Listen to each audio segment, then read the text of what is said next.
Watch this very carefully. Yo, what's up? It's your boy William, back again to talk about something adjacent to giant robots, the astropolitics of the 1 Year War. It's no secret that Zeon had a stylishly mighty army that made use of never-before-seen technology which changed the face of warfare forever. But they still lost their war. One might argue that all it took was a magical 16-year-old boy. Some might say a special robot played the biggest part. And others might say they don't know what the f they're doing. Do you understand that? Despite how right or wrong those people are, today we are going to specifically focus on the 7 largest factors that led to Zeon losing the 1 Year War, from the Zabi family's multitude of shortcomings to the staggering amount of mental anguish that was thrust upon Amuro and everything in between.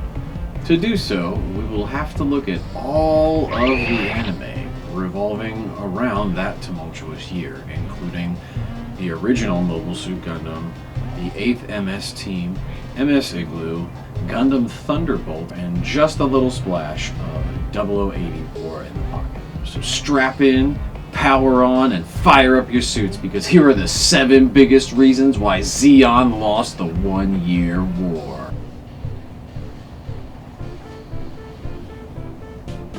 The Zabi family. Sort of like the Manson family, or maybe a more refined version of the Firefly family, but either way you would definitely want to skip out on the attending family holiday functions with them. They are the royal family of the Principality of Zeon, and as such, they rule the society by operating the government and the military. Clearly, when you consider that they devised the military strategies and administered Zeon's governmental affairs, it's obvious to say that they were at fault for losing the war, but, as we will see in this analysis, it is especially so with the Zabi family's monumentally disastrous actions and dispositions. We'll start with age before beauty by focusing first on Daegwon Zabi, potentate of Zeon and patriarch of the Zabi family, but at the time of the 1 Year War, Daegwon was more of a figurehead than an actual ruler, as he had passed off most of his military duties to his children. Obviously, though, as the head guy and the father of the ruling class, a lot of the blame rests on his shoulders and in his loins, but it goes much deeper than that. However, for the Principality of Zeon was not always in the pernicious possession of the Zabis. It was originally founded as the Republic of Zeon and was administered by Zeon Daekun until he had a sudden heart attack. Daegwon Zabi claimed that Daekun's dying wish was that Daegwon take over and lead the nation of Zeon after Daekun was gone. While it is never outright stated, it is heavily implied that Daegwon at least had some kind of hand in making the heart attack happen. Now, if we look to the immortal words of Niccolo Machiavelli, who literally wrote the book on principalities, we find this quote: "In completely new principalities where there is a new prince, Daegwon in this case, replacing Zeon and his republic, greater or lesser difficulty in maintaining them exists according to greater or lesser virtue of the person who acquires them. And since Daegwon acquired his principality through treachery, there's one more quote that I want to bring in here, which is, it cannot be called virtue to kill one's fellow citizens, to betray allies, to be without faith, without pity, without religion. By these means one can acquire power, not glory." These words would ring frighteningly true when the consequences of Zeon Daekun's assassination and the deeds of Daegwon's own murderously ambitious children, who he refused to rein in despite knowing them to be such, would collide to bring about not only defeat in the 1 Year War, but the demise of the entire principality and Daegwon himself. Next up is Giren Zabi, the eldest of Daegwon's children and the main character in his universe, at least until Amuro showed up anyway. Gihren, at the direction of Daegwyn, was the primary political agent who laid the foundation for the Republic of Zeon's eventual transformation into the Principality of Zeon by instituting Spacenoid identity politics. Naturally, after Daekun's death, he was given command of the military and functioned as Commander-in-Chief of Zeon's armed forces. With this in mind, it's clear that he set quite literally all of the One-Year War into motion by conspiring with Dr. Trinov Yumanovsky to develop new technologies, and then invading Earth with those new technologies in the form of mobile suits after missing South America and accidentally dropping an entire space colony onto poor old unsuspecting Australia. As for his hand and how it all ended, few may have played a more pivotal role than Gihren when he ordered his own father's execution while Daegwyn was attempting to forge a ceasefire deal with General Revel to end the war. Maybe the Principality survives under the more seasoned leadership of Daegwyn after he makes peace and reins in his walking war crime of a son, but sadly we will never get to know, as Gihren's greed, ambition, lust for power, obstinate military philosophy, and delusional, identitarian, doctrinaire intransigence had long since claimed victory over his mind at the cost of his soul. Worse still, this caused his own sister, whom we will look upon soon enough, to execute Gihren after she learned of his treachery, which then led to a massive collapse in the chain of command during the Battle of the Bawaku, which then gave the Earth Federation a chance to gain an insurmountable advantage, thereby effectively ending the war and the Principality of Zeon. Now we shift to Daegwyn's third son, the mighty Dozul Zabi. Standing at a titanic 6'8", Dozul is a terrifying presence featuring highly developed muscles and well-earned battle scars. In a wholesomely ironic way, Dozul is actually easily the most well-liked of the Zabis amongst his men and serves the Principality as the commander of Zeon's space attack force. Dozul might have been a luminary in the community and a fantastic husband and father, but he still had a hand in Zeon's end. Much like his older brother Gihren, Dozul saw himself and the Spacenoids as invincible, and his pride would win out over his sense of reason in the end in a few ways that directly contributed to Zeon's defeat. Chiefly his refusal of Caecilia's offer to reinforce him at Solomon and his own blind reliance on the Big Zam, and then later his own rifle to beat the Gundam. One could easily speculate that if Dozul was not so prideful and if he did not despise his sister so, that he would have very likely and very obviously taken her offer and then absolutely crushed Amuro and the Federation's new GIMs with a large force of better trained and much more experienced pilots in a theater and environment that they were much more experienced in.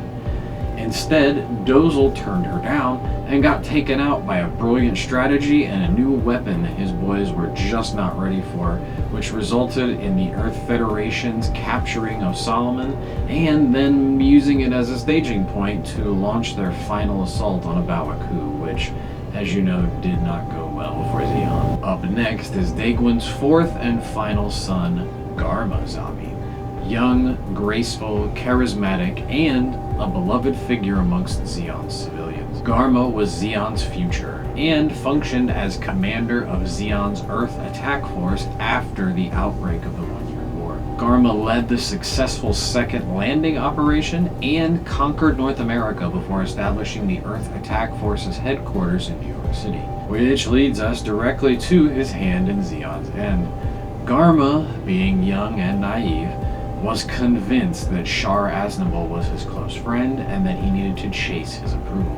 Garma was also quite in love with the daughter of New York City's mayor, Iselina Eschenbach, and as young men are prone to do, he became quite preoccupied with her and basically promised to throw away his birthright just to be with her. With this in place, it's easy to see that Garma's sheltered upbringing and youthful pursuits of the flesh were too much of a distraction to notice the very obvious threat of Zeon Zoom Daekun's long-lost son, aka Char Aznavour, plotting to kill him. As you likely well know, Char was successful in leading Garma to his doom at the hands of the Gundam, and therefore agitating and worsening the situation for Zeon in every conceivable way by leading their beloved future emperor to a fiery demise at the hands of Amuro, Rey, and the White Devil.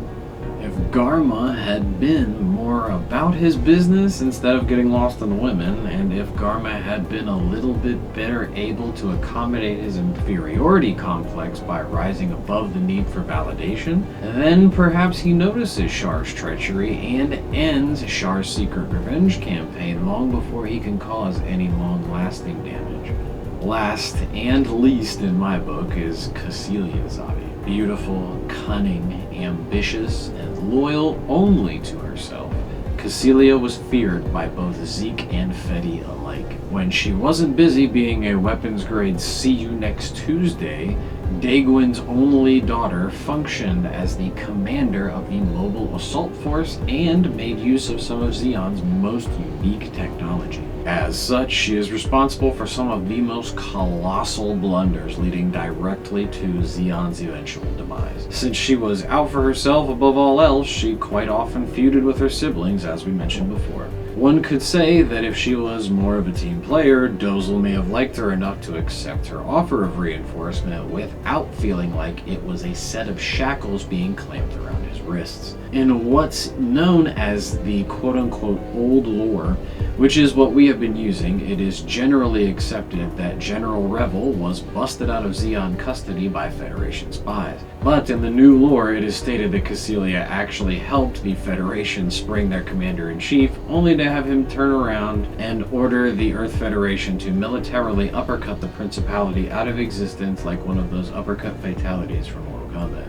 Not technically canon when it comes to what we're talking about here today, but you see how treacherous she was not only here, but there as well. Worse still, after the death of her own little brother Garma, Dozle expelled Char from his ranks, blaming him, rightfully so, for the death of Garma. But after this happened, Cecilia recruited Char to join her unit, took him aside, informed him that she knew who he was and that she knew he wanted to kill her father.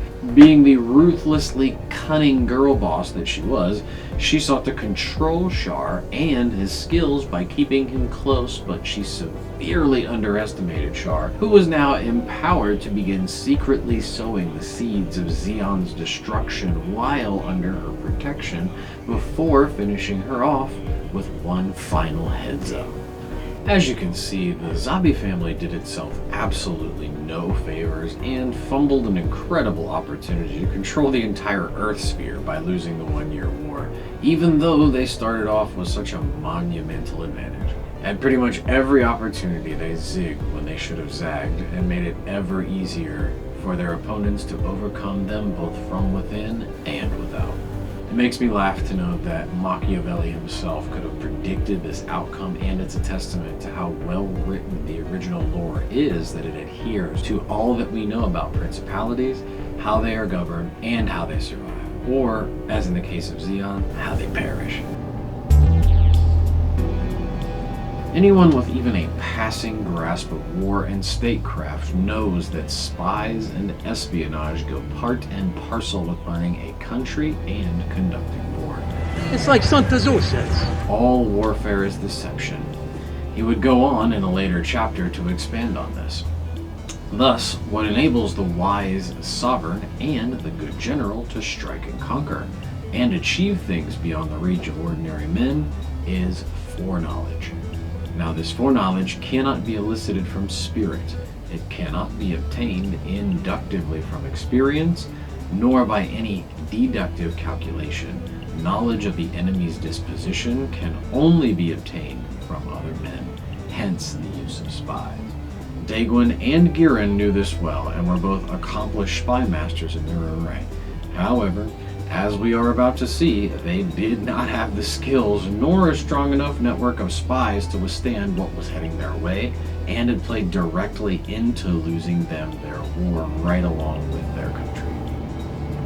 The first and most obviously catastrophic espionage failure is the handling of Casval Rem Dekun, aka Shar Aznavour, aka Quattro Bagina, aka Shar Aznavour, and his sister Selah Mas, aka Artesia Som Dekun, who were the only begotten children of Zeon Zum Dekun. Naturally, they were both aware that Daegwon had done what he did, and they both worked against the Zabis while within both sides of the conflict.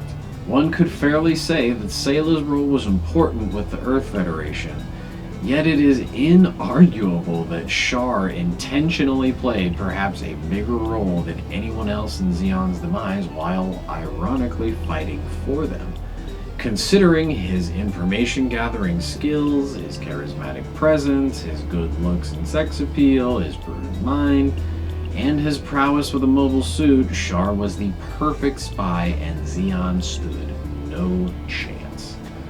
That being said, it is perhaps Cecilia who put up the best fight against Shar by attempting to turn him into what Sun Tzu would have called a quote converted spy, by making a secret pact with him to ultimately make use of him. One key difference that she missed is that he fights only for his father's fallen regime and is on a side that does not truly exist in the conflict. So Cecilia really only benefited from having him around as a mobile suit pilot, unless you want to consider getting your head literally blown off a benefit. Other than Cecilia, who clearly didn't fare so well herself, everyone pretty much played right into Shar's plan at every turn. Particularly, the sequence of Garma eating out of his hand and being led to his death, which in turn landed Shar into being picked up and placed under Cecilia's command after Dozle kicked him out, was masterfully executed. This also spared Shar from facing his own execution at the hands of someone like Dozle, Giran, or Daegwon, who were loyal to the cause and surely would have just snuffed him out upon finding out who his father was to finally rid themselves of the specter of Zeon Zum Dekun. Moving on to what Sun Tzu would have called a local spy, we come to Miharu Ratoki, young, attractive, charismatic, dutiful, and cunning. Miharu's job was to chill at or near a strategically important location and gather information while posing as a normal citizen. That strategic place was Belfast, Ireland, because the Feds had a very important port there where she happened upon Earth Federation pilot and easily seduced teenager Kai Sheeton. Miharu was successfully able to use those classic spy traits on Kai to infiltrate the White Base in order to find out where Jaburo, the Federation's military headquarters, was located. During the trip from Ireland to South America, Miharu realized that she was actually starting to fall in love with Kai and ended up becoming a converted spy when she decided to join Kai in defending the White Base from being attacked and in the process lost her life.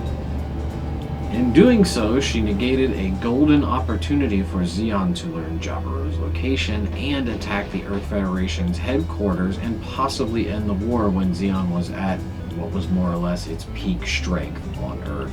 Lucky for Zeon, she got enough information out for a real spy to find out where it was actually located. However, a misstep like this prevented what would have most likely been an easy win over a woefully underprepared and understaffed Jaburo. Love conquers all, including Zeon, it seems. We must also look to General Elron being discovered and subsequently having his sabotage operation thwarted by a nosy psychic teenager. Mikuve isn't mentioned here because he does a great job as a spy master but fails as a tactician and a mobile suit pilot instead. His boy, General Elron, on the other hand, was not on the same level, although neither were up to the task of tussling with Amuro Ray. Finishing Mobile Suit Gundam's spy blunders is the absolutely embarrassing sabotage operation that was attempted by Zeon before the ambush in Jaburo was launched. Clearly they thought all had gone according to plan, and they didn't really notice the kids escaping, but the damn thing was still thwarted by mere children. Clearly the plot wanted it to happen, and this is one of those times where you might argue I'm being unfair over some bad luck.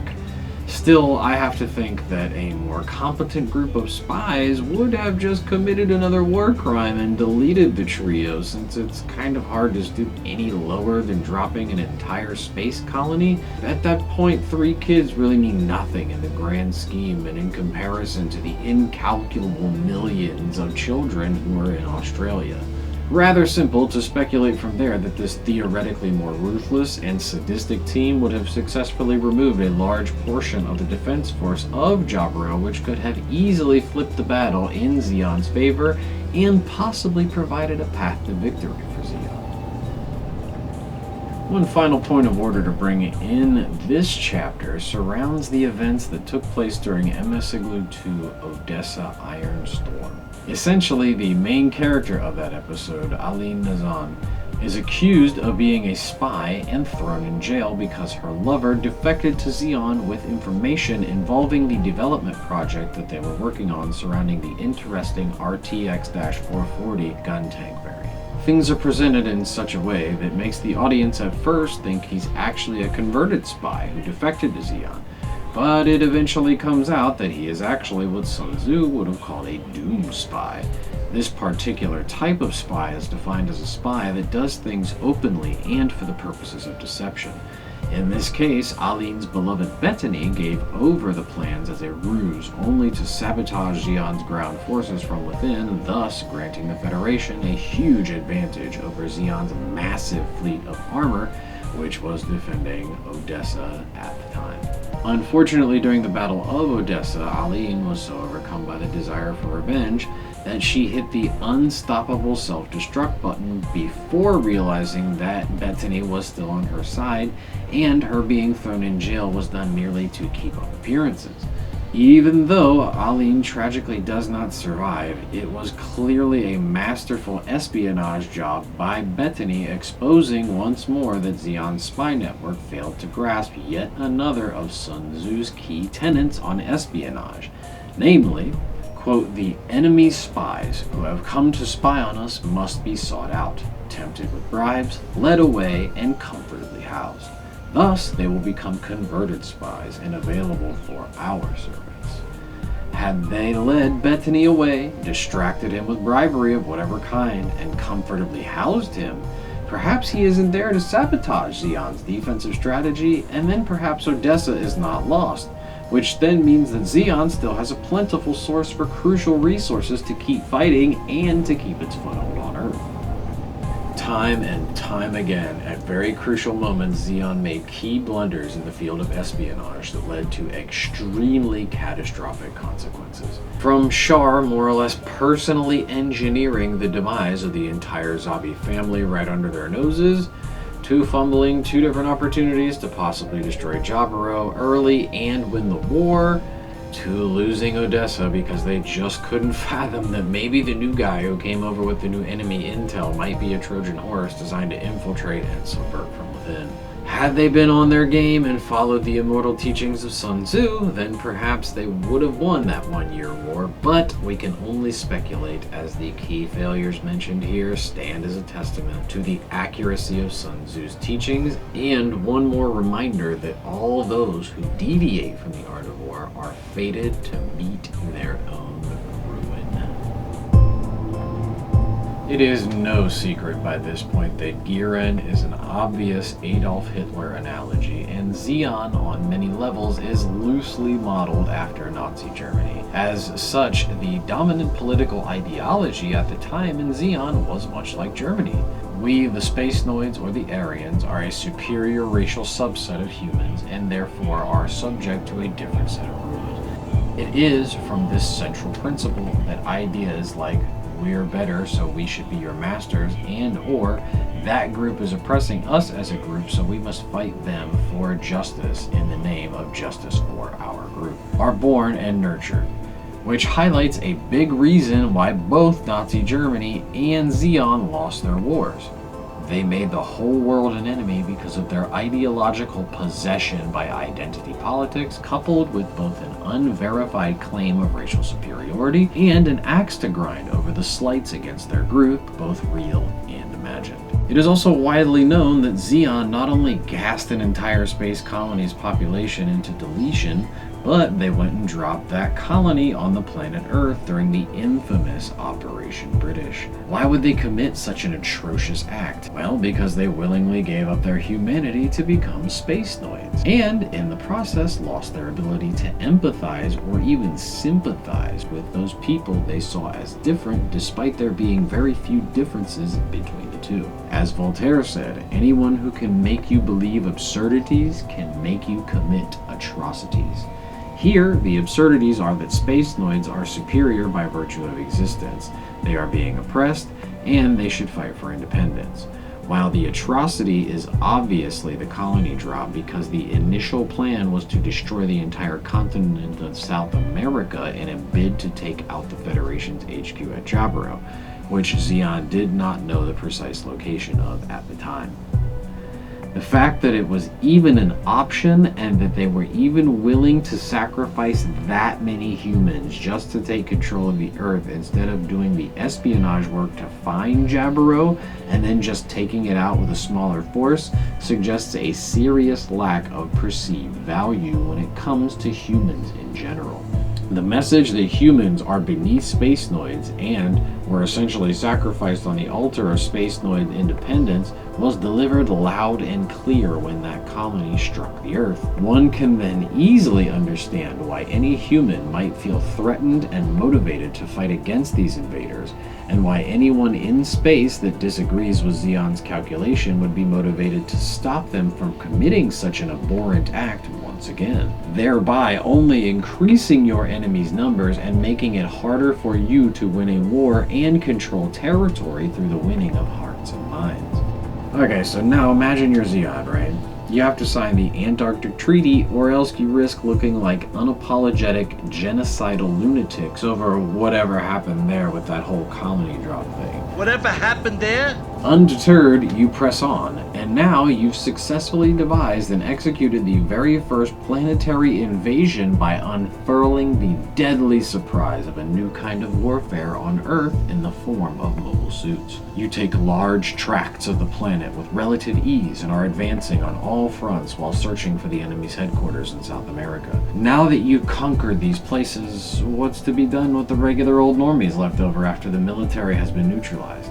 Well, the answers to those questions, according to our friend Niccolò Machiavelli, take shape in three different ways. When those states are acquired, as I have said, are accustomed to living under their own laws and in freedom, there are three methods of holding on to them. The first is to destroy them, the second is to go there in person to live, the third is to allow them to live within their own lands, forcing them to pay a tribute and creating an oligarchy there that will keep the state friendly towards you. Zeon opted to pick and choose here and there what the protocol was with how to handle this kind of thing, which is fair given that the Earth is very large. This was a grave mistake though, because since they had already declared themselves superior, needlessly sacrificed billions of humans, and then invaded with terrifying technologies, Zeon made itself a natural enemy to all humans. To punctuate this point, we will look to Machiavelli once more. What makes him hated above all else is being rapacious and a usurper of the property and the women of his subjects. In most cases, as long as you do not deprive them of either their honor or their property, most men live content, and you only have to contend with the ambition of the few, who can be easily restrained.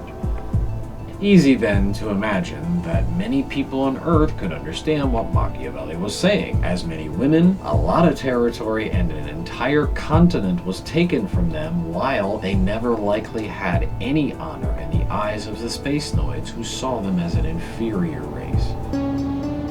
Finally, I want to take a look at a person who perhaps, other than Giron himself, was the most fervent and zealous Spacenoid supremacist.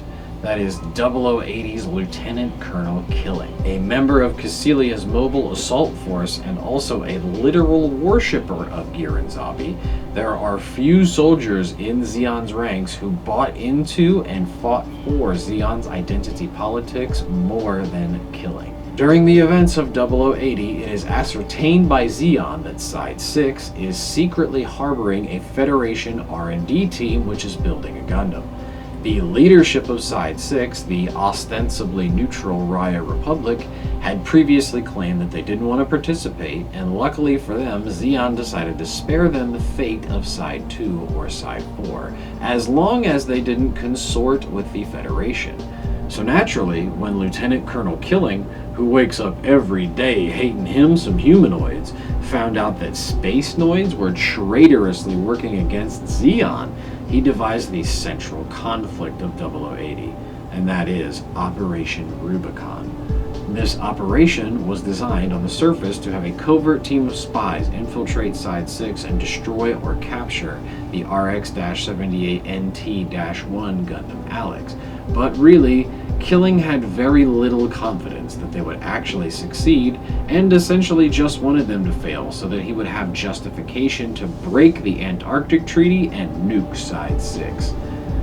Now, what would make him want to go so far as to kill his commanding officer and usurp control to make this happen? Simple. Killing could not let a group that he saw as filthy traitors going against their own chosen race escape without consequences. Worse yet, these same traitors used deception to help the enemy develop a super weapon right under their noses, so they were worthy of righteous purification. Now, the events of 0080 don't really have a lot of impact on the war itself, but they do vividly illustrate how Zeon was controlled top to bottom by murderously ambitious zealots who always found a way to see everyone else as an enemy worthy of extermination. The Spacenoid supremacist identity politics that animated Zeon were instrumental not only in bringing them power, but also in preventing them from keeping it. The main problem with identity politics is perhaps best summed up by Abraham Kaplan with, quote, "Give a small boy a hammer and he will find that everything he encounters needs pounding." Put simply, when you keep finding a way to make everyone your enemy, you will only succeed in uniting the world against you.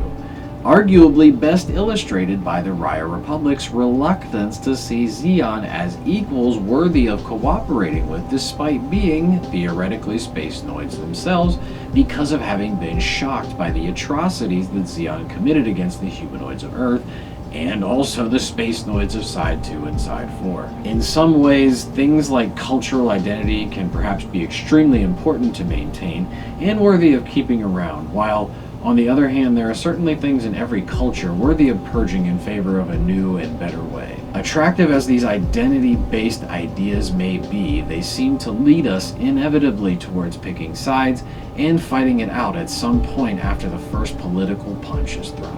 From the 26-year-long Sri Lankan civil war between the Tamils and the Sinhalese, which was based around racial identity, to the violently ruthless chosen one supremacy of groups like Nazi Germany and Zeon, which were based on a national/cultural identity. The common thread is that all of these situations descended into bitter identity-fueled struggles and everyone lost all they had. Zeon would have done well to heed Machiavelli's words on occupation, but the sad thing is that for that to work, they would have to care enough about humans to have pity not to needlessly slaughter them by the billions. Instead, since they would not see them as equals, they lost their ability to relate, lost the ability to put themselves in their opponent's shoes, and disposed of them in ways that horrified and angered everyone that wasn't on their side. Which brings us to one final Machiavelli quote. One must note that hatred is acquired just as much through good actions as by sorry ones. And so, as I said above, if a prince wishes to maintain the state, he is often obliged not to be good, because whenever that group that you believe you need to support you is corrupted, whether it be the people, the soldiers, or the nobles, it is to your advantage to follow their inclinations in order to satisfy them. Gihren had corrupted his people, his soldiers, and his nobles long ago, so he was only doing what he thought was right to please his supporters, the chosen Spacenoids of the Principality of Zeon.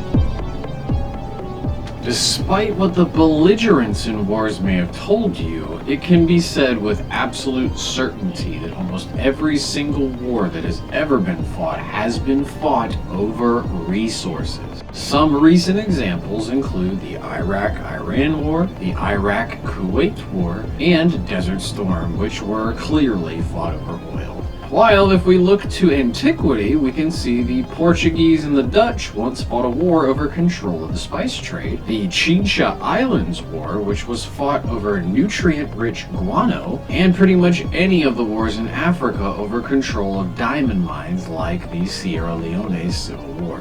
Zeon is no exception to this, even though the stated goal of the war was independence from oppression. Just like many other wars started with that very same rationale, the real goal was resources in the form of land, food, water, and minerals, as those particular resources are impossible for Zeon to obtain from their home in perpetuity. This placed Zeon in a precarious position. Plunder Earth's resources quickly to sustain your population in its war effort, or be swept under in a war of attrition when Earth eventually outmuscles you. As such, it was absolutely crucial that after Zeon started its war, there needed to be other avenues for resources to flow into Side 3 and its factories to keep the weapons and innovations churning. Naturally, when they lost these extra avenues, it severely reduced their capacity to fight and produce weaponry, and had a huge hand in losing Zeon its war. In episode 25, The Battle of Odessa, the obviously zesty vase weirdo Mikube famously boasts that he was able to mine enough resources from Odessa to keep the war effort going for another 10 years. Sadly for Mikube, this is not the one he thinks it is, because Mikube and Zeon found out that there are many more kinds of resources needed for a war than what a mine can provide. One of the biggest problems Zeon faced during the latter stages of the war was the fact that they were just flat out running out of people. So, as we see in MS IGLOO and 0080, Zeon started conscripting these services of children on the battlefield and in the back rooms, shadows, and hallways of the espionage game. Since Zeon was lacking in the manpower department, it could have easily recruited sympathizers from Earth to replenish the ranks had they not lost their foothold. Wars can't be fought without soldiers, or in this case pilots, for all the awesome mobile suits that you just built with all of Mikube's 10 years of resources. Another resource that is tangentially related to this subject is goodwill, as men are more willing to fight for someone that they respect and whom they see as their protector and provider. As we have already mentioned above, Zeon was fresh out of goodwill after dropping a colony and slaughtering billions of innocent people, making any efforts to recruit sympathizers, on Earth or otherwise, basically all but impossible to fulfill, as only the most evil of people would be sympathizers after such heinous acts. Moving on to our next point of order involving resources, we will turn once more to Sun Tzu. Once you engage in actual fighting, if victory is long in coming, the men's weapons will grow dull and their ardor will be dampened. And if the campaign is protracted, the resources of the state will not be equal to the strain. That's right, time is the resource we're talking about, and as you all may likely know, it isn't great to stay in a war for a long time, and it requires an unimaginable amount of resources to continue waging war. So it makes sense that one would want to finish conflicts quickly. And as I laid out before, Zeon had many chances to end the war quickly, but squandered all of them, and as a result they ran into something that Sun Tzu could have prevented them from having to deal with, namely, now, when your weapons are dull, your ardor damped, your strength exhausted, and your treasure spent, other chieftains will spring up to take advantage of your extremity. Then, no man, however wise, will be able to avert the consequences that must ensue.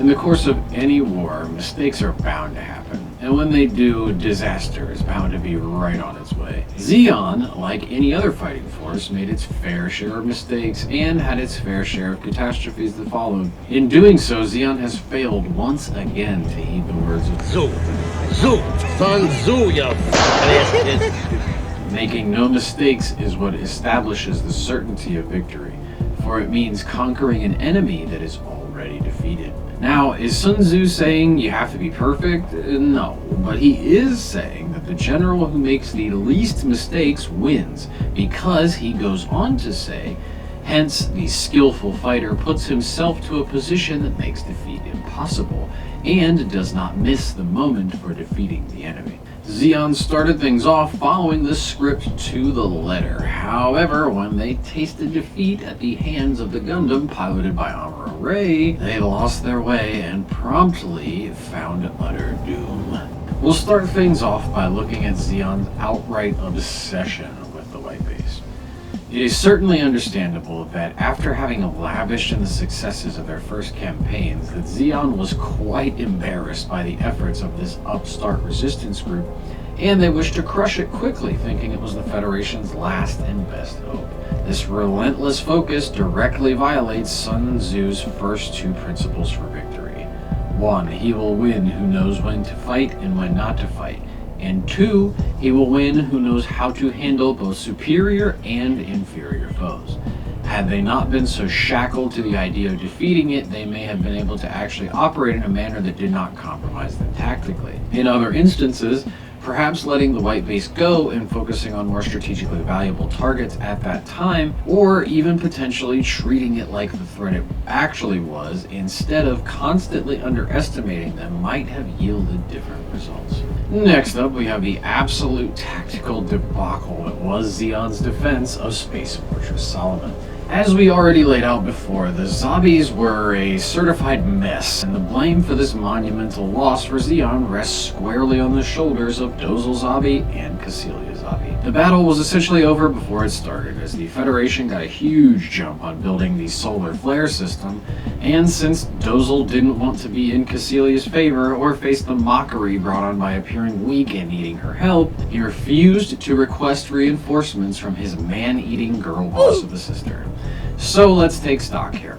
The Federation is on equal or better footing in terms of its numbers, as they brought a ton of forces with them. The Federation has a long-range siege weapon that will breach Solomon's walls and deal heavy damage. Zeon was on the retreat after the loss of Odessa, which we will touch on soon enough, a mere 48 days earlier, and was in a state of reorganization at the time. Dozle refused a chance to grow his ranks and only received a single big Zam to reinforce his base. To be fair to Sun Tzu here, he likely may not have even attempted what the Federation did, even with their super weapon to tip the scales, as he straight up says, quote, "The rule is not to besiege walled cities if it can be possibly avoided." On the other hand, to be fair to the Federation, this is one of those times it couldn't be avoided, and I think personally that they were wise to press their advantage on an enemy in complete disarray. Now, from Zeon's perspective, they have violated 3 of Sun Tzu's essentials for victory here. Namely, 2, he will win who knows how to handle both superior and inferior foes. 4, he will win who, prepared himself, waits to take the enemy unprepared. And 5, he will win who has military capacity and is not interfered by the sovereign.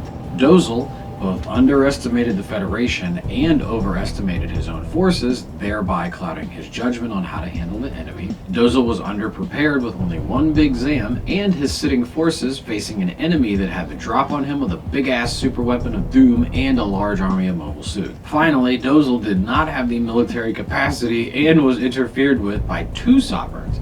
Dozle Zabi himself when he refused to call for help, and to a lesser extent Cassilia Zabi for fostering such an adversarial relationship with a fellow commander. The defense of Solomon was a doomed endeavor that claimed the lives of many Spacenoids, and its failure allowed the Federation to establish an asteroid head that they would use to stage the final and decisive battle of the war. Moving on to our final point of order in this chapter, we come to the intrepid actions of the zesty, vase-loving, purple-haired Makube. You may be thinking how the actions of one colonel could affect the outcome of a war, or, well, take a seat, Sonny, because I'm about to tell you how. After Zeon landed and started taking over large swaths of territory, Mukuve was placed in charge of an extremely large mining operation in Odessa by none other than Zeon's Queen of Mean, Cecilia Zabi. Mukuve attempted to trap the upstart white base and its meddlesome crew, but failed, so Ramba Rao was called in to clean things up. In a bid to support Ramba Rao, Dozle Zabi ordered Mukuve to send 3 DOMs.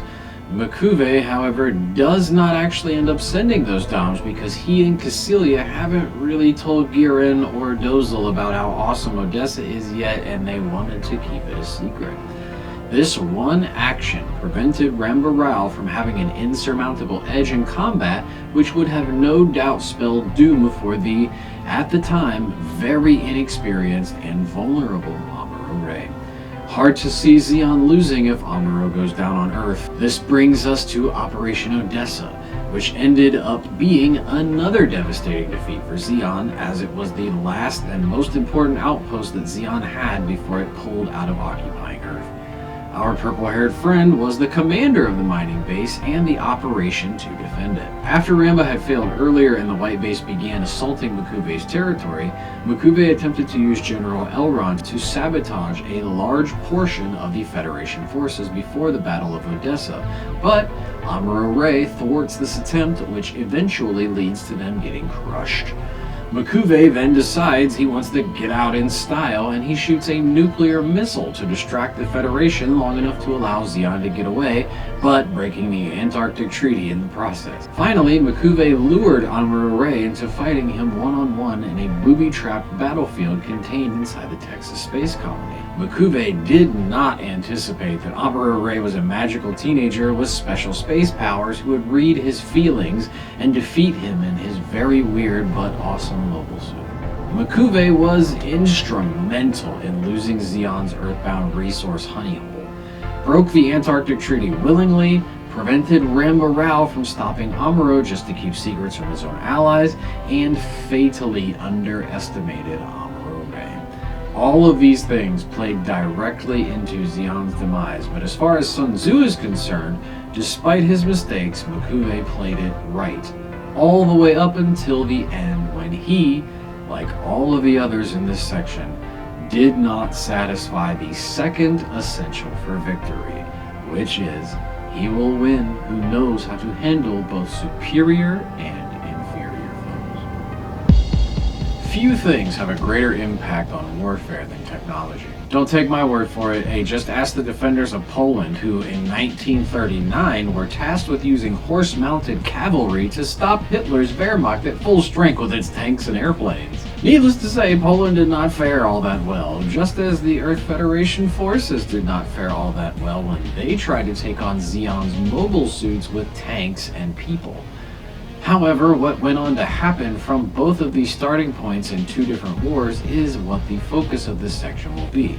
Put simply, technology creep and the lack of technological focus. As I stated before, the Nazis came out of nowhere with gear that was frighteningly powerful in the beginning of the war and eventually progressed to jet airplanes and many other fantastic new types of weaponry, but they were ultimately outdone by their opponents who caught up to them and started producing the best propeller planes and tanks, which ultimately overtook Hitler's Wehrmacht as it was hemorrhaging oil and running out of resources.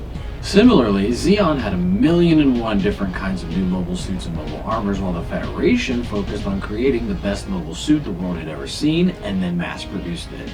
As you know, the Federation won, just as the Allies won, illustrating clearly that Zeon got outproduced, outworked, and out-engineered. Just like the P-51 Mustang, the RX-78 Gundam, and to a greater extent the RGM-79 Jim, were just flat out better than anything else except the IGLOO, and there were just too many of them to overcome. Had Zeon potentially focused on just making IGLOOs instead of Gyans and Zudas, then they may have fared better over the long haul of the war. One other rather largely important factor that spelled doom for Zeon was the fact that, like the Nazis, they were just doing way too much research and development with no real oversight and no apparent focus. As a result, they produced a lot of really cool stuff that just didn't provide enough of an edge to win the war. Starting in Mobile Suit Gundam, we'll look at the Big Zam, which was shown to be incredibly powerful and capable of wreaking havoc on an immense scale. Yet they could only produce just one for Dozel to protect Solomon. The MA-08 is also one of those mobile armors that is insanely powerful, but not dependent on being piloted by a new type. So, considering that just any old pilot could operate it, and it's a walking gun platform with its own force field, I have to think if they focused on making more big Zams, maybe they don't lose Solomon, or their foothold on Earth for that matter. The same could be said for the Vigro, the Grublo, and the Adzam, or even the Zacrello, as they were all good to great in their environments and did not require someone to be a magical space person in order to pilot them, so they could have been handed off to a great number of pilots after having been manufactured in great number. Moving on to the 8th MS team, we come to the Obsolesce. Quite possibly more destructive and obviously much more mobile than the Big Zam, this mobile armor also does not require a new type to pilot. Can't imagine that Zeon would have any difficulty with any force, earthbound or not, if they had an army of Obsolesce mobile armors to just throw at them. Transitioning over to the MS IGLOO stuff, you could pretty much just pick any of the projects shown, other than the ZEGOC or the Yongungan, and say the same exact thing. The Hildolfer especially is something that is shown to be fearsomely powerful and something that older tank pilots could pilot with a high degree of skill. Gotta imagine that if Zeon had an army of Hildolfers, that the Earth would have been much harder for the Federation to wrest from Zeon's hands. It makes matters even worse when considering the fact that they sat on the Hildolfer's technology for 2 years and did nothing with it. Oliver Maya himself even reported that it dispelled its past failures and produced undeniable results, and yet no army of Hildolfers, only a bunch of crazy random stuff like the Ogo. As Sun Tzu said, in war, then, let your great object be victory, not lengthy campaigns. Zeon found out time and again that things got worse the longer time went on, especially so when it came to technology. Had they focused themselves, say, to producing nothing but Gelgoogs, Hildolfers, Big Zams, and Elmets, then the Federation would have been outgunned and outnumbered beyond belief. Luckily for the Earth, it just didn't work out that way, and Zeon thought things like the ZEGOC, the Gyan, and the Zuda were all somehow worthy of spending valuable time and resources on. Truly a blunder in the long term, and one that played a central role in losing them the war to an opponent who, as Sun Tzu said, was prepared himself, waiting to take the enemy unprepared. So let's say you ask someone that just finished watching the anime, right? Why do you think Zeon lost? It's reasonable to assume that pretty much anyone will have an answer revolving around Amuro Ray. Which is funny because if you told someone that a 16-year-old piloting an untested prototype single-handedly decided a war's outcome, yeah, they would most likely doubt you. And that's totally fair here because he was the Federation's ace in the hole and won some monumental victories against nigh insurmountable odds. Zeon continuously failed to bring enough force to stop Amuro in the beginning and as a result birthed the instrument of their own destruction. A wise man once said, you gotta go back, and go back we shall, as we will first focus on that fateful moment when young Amuro Ray first laid eyes on the Gundam. After having its arse kicked thoroughly by Mobile Suits, the Federation began developing their own Mobile Suit under an R&D operation by the name of Project V. Later on September 18th, 0079, the Federation had moved its prototype battleship and several Mobile Suit prototypes to Side 7 for space testing. However, they did not do so unnoticed, as that pesky Char Aznavour just happened to catch a glimpse of that special battleship. Char, naturally being involved in all of the things that ended Zeon, decides to send in a 3-man team of Zaku 2s to reconnoiter the situation and assess any federal trickery that might be afoot. The 3-man team was successful in infiltrating Side 7 stealthily. During the operation, one of the pilots, Jean, decided that it was a better idea to destroy the Federation equipment while no one was around to really pilot them. That's where Amuro Ray rejoins us, as the 16-year-old and his friend set out to seek shelter on that day due to Jean's attack, but fate had a different destination in mind for Amuro. After the operator's manual for the Gundam was magically blown into his hands, Amuro decided to do something that would lead to Zeon's defeat. Amuro decided to protect his friends and family using the methods available to him. He climbed aboard the only remaining Mobile Suit, the Gundam. On that day, Zeon learned of the awesome power which would eventually unravel it when Amuro haphazardly destroyed all 3 Zakus while just trying to protect his friends and family. Next we come to what is the first of many painful moments for Amuro. During the course of his time serving in the Federation on Earth, Amuro's innate male desires would express themselves when he came across the beautiful and resolute Lieutenant Matilda Ajan. Impressed not only by her beauty but also her inner strength, Amuro, like most teenage boys do, became infatuated with this slightly older yet still young and attractive woman. Sadly, this love was not meant to be though, as on November 6, 0079, Zeon's ace trio, the Black Tri-Stars, attacked the White Base while it was en route to participate in Operation Odessa. In the scuffle that ensued, Matilda very heroically rammed her Medea-class transport into Ortega's dome, which then fought back and caused Matilda's plane to explode, which killed her instantly. Naturally, this absolutely devastated our lovesick hero, and it caused him to snap while piloting the Gundam, which ended up with the Black Tri-Stars being absolutely obliterated. Later on, Amuro would meet Matilda's fiancé, Woody Malden, who was stationed at Jaburo. Amuro and Woody commiserated over Matilda's death, and Amuro apologized for not being able to defend her. Woody forgave Amuro and then promptly died on November 30th, 0079 in defense of Jaburo when he intervened in Amuro's battle with Char's Zagok. All of which further deepened the scar and cemented that casting of Zeon and Char as pure evil in the eyes of Amuro Ray. Around that same time, Amuro and the crew of the White Base faced another new and powerful mobile suit piloted by the toughest pilot that the crew had ever seen, Zeon's own Rambo Ral.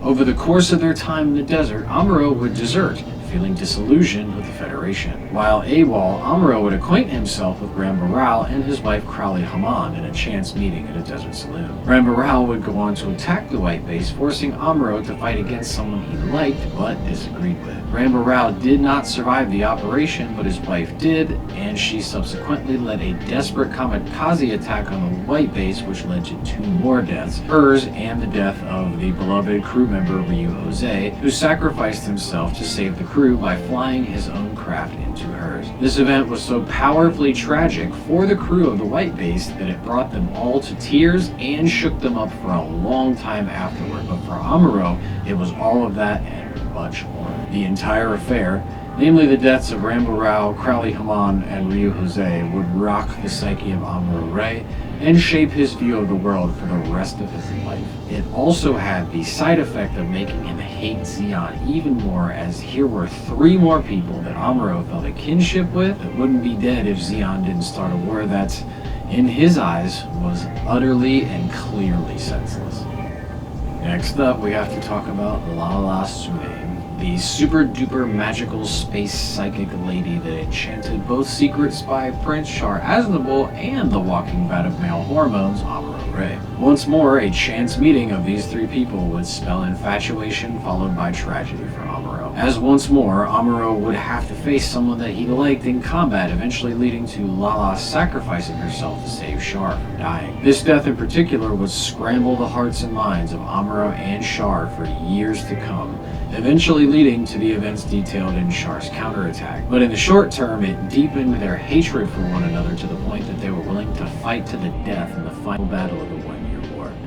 Lala, in Amuro's eyes, was one more beautiful soul forced to fight against him by Zeon, the great evil force that must be vanquished. One other hidden consequence that Zeon faced by bringing Lala around was that it forced Amuro to raise his skill level up to the level of Char, who was the best pilot in his era until Amuro took his crown and ended Zeon in the process.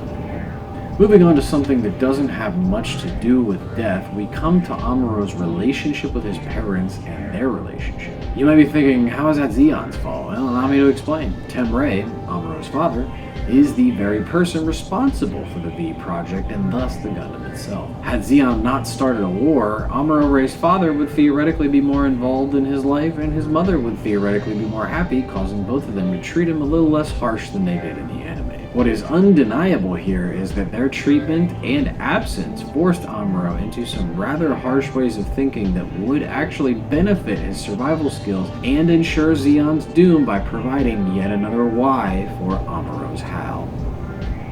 Finally, we come to Amuro Ray's experience with the horrors of war while working through the moral gray area that war exists in. Many times, Amuro came face to face with the worst of humanity on Zeon's side and on his side. As we mentioned before, Amuro deserted while he was in the desert, but this was only a mere snippet of his troubles with an authority he deeply resented. Time and again, he disagreed with orders and did not like the direction things were heading in, and sometimes he was right, and other times he was being an insolent child, and he should have been disciplined. This sort of thing is unavoidable in a war, and especially so when the crew you serve with is comprised mainly of citizen refugees from Side 7 with no military training. Amuro also came face to face with the fact that there are no good guys in war several times during his period of service. So much so that he became extremely disillusioned and borderline mentally disturbed after the events of the 1-year war due to Lala's death and how the military handled him.